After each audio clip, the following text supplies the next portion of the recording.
अस्सलाम वालेकुम। आज ही नेक्स्ट क्वेश्चन की तरफ हम लोग आ चुके हैं बच्चों। 3 एमसीक्यूज मैंने एक्सप्लेन कर दिए हैं। अच्छा, मैं इसलिए शॉर्ट शॉर्ट वीडियो बना रहा हूँ अलग अलग एमसीक्यूज की, क्योंकि आजकल के बच्चों के पास मुझे पता है टाइम नहीं होता है, वो लॉन्ग वीडियो नहीं देख सकते।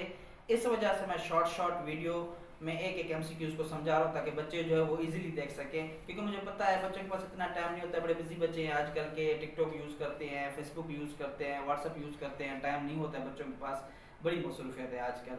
तो इस वजह से मैंने कहा कि मैं भी शॉर्ट वीडियो बनाऊं ताकि बच्चों को इजीली समझ आ सके। चलें जी, नेक्स्ट क्वेश्चन की तरफ चलते हैं। तो हमारे पास नेक्स्ट क्वेश्चन जो है हमारे पास वो बड़ा ज़बरदस्त है। कह रहा है कि मैक्सिमम एटीपी, सबसे ज़्यादा एटीपी जो है प्रोडक्शन इन यूकैरियोटिक सेल अगर कहाँ पर होती है? सबसे ज़्यादा एटीपी सेल मतलब यूकैरियोटिक सेल में किस जगह पर होती है? सबसे ज़्यादा एटीपी की प्रोडक्शन यूकैरियोटिक सेल में किस जगह पर होती है? थोड़ा सा मैं आपको स्टूडेंट्स बताता हूँ। एटीपी बनने के अमल जो है वो आपको पता है, एरोबिक रेस्पिरेशन जिसको हम कहते हैं एरोबिक रेस्पिरेशन, यानी कि जो ग्लूकोज का मॉलिक्यूल है वो अगर ऑक्सीजन की मौजूदगी में टूट रहा है तो उसको एरोबिक रेस्पिरेशन कहते हैं। अगर बगैर जो है वो ऑक्सीजन की मौजूदगी में टूट रहा है तो उसको एनएरोबिक रेस्पिरेशन कहते हैं। ठीक है जी। तो सबसे पहला ऑप्शन है हमारे पास साइटोप्लाज्म। जी बिल्कुल, साइटोप्लाज्म में मैक्सिमम एटीपी नहीं बनती है। साइटोप्लाज्म के अंदर ग्लाइकोलाइसिस का अमल होता है जहां पे सिर्फ 2 एटीपी बनते हैं, तो इस वजह से ये ऑप्शन हमारा सही नहीं है। नेक्स्ट है जी न्यूक्लियस। न्यूक्लियस का कोई काम ही नहीं है एटीपी बनाने का, क्योंकि न्यूक्लियस के अंदर जो है हमारे पास डीएनए मौजूद होता है, क्रोमोसोम मौजूद होता है, इसलिए इसका कोई काम नहीं है, तो ये ऑप्शन भी करेक्ट नहीं है। अब आते हैं जी माइटोकॉन्ड्रिया क्रिस्टी। माइटोकॉन्ड्रिया क्रिस्टी क्या है? सबसे पहले मैं आपको बताऊं, माइटोकॉन्ड्रिया को कहा जाता है पावर हाउस ऑफ सेल। अब यहाँ से अंदाजा लगा सकते हो कि सेल को एनर्जी देने वाला यही है, तो इसका मतलब है सबसे ज्यादा जो एटीपी है वो हमारे पास बनती है माइटोकॉन्ड्रिया क्रिस्टी में। मैं इसको एक्सप्लेन करता हूँ। नेक्स्ट ऑप्शन है राइबोसोम।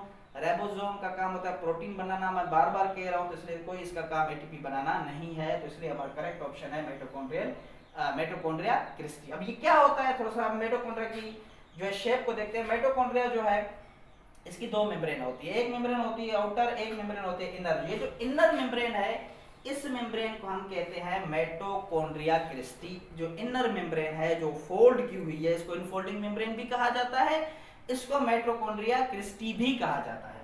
अब यहाँ पे क्या होता है, जो माइटोकॉन्ड्रिया क्रिस्टी है यहाँ पे एक अमल होता है जिसको हम बोलते हैं etc, electron transport chain. Etc, electron transport chain, ये अमल होता है। इस इलेक्ट्रॉन ट्रांसपोर्ट चेन के जरिए हमारे पास 32 से 34 यानी कि 32 से 34 एटीपीज बनते हैं। तो इसका मतलब अब देखो मैक्सिमम एटीपी जो हमारे पास वो माइटोकॉन्ड्रिया क्रिस्टी में बन रहे हैं, इस वजह से हमारे पास करेक्ट ऑप्शन जो होगा वो हमारे पास माइटोकॉन्ड्रिया क्रिस्टी होगा, क्योंकि क्रिस्टी के अंदर हमारे पास होते हैं electron transport chain. Electron transport chain में क्या होता है कि जो NADH है और FADH है वो हमारे पास कन्वर्ट हो जाते हैं एटीपी के अंदर। तो यहाँ पे हमारे पास जो है 32 से 34 एटीपी जो है वो सिंथेसिस होते हैं। तो ये हमारे पास करेक्ट हमारे पास जो आंसर है। आई होप कि आप लोगों को समझ आ गया होगा। अगर समझ नहीं आया है या कोई भी वीडियो में और आपको डिटेल चाहिए, मजीद आपको समझना है इस टॉपिक को, तो वो भी आप ज़रूर कमेंट में मुझे बताएं, क्योंकि मुझे पता चलेगा कमेंट से, आप लोग कमेंट से ना, अगर जितने ज़्यादा आपको कन्फ्यूजन या कोई चीज़ समझ नहीं आती है, हाँ एप्रिसिएशन के लिए भी आप लोग कमेंट्स कर सकते हो। अगर नहीं आता समझ तो आप मुझे ज़रूर बताएं।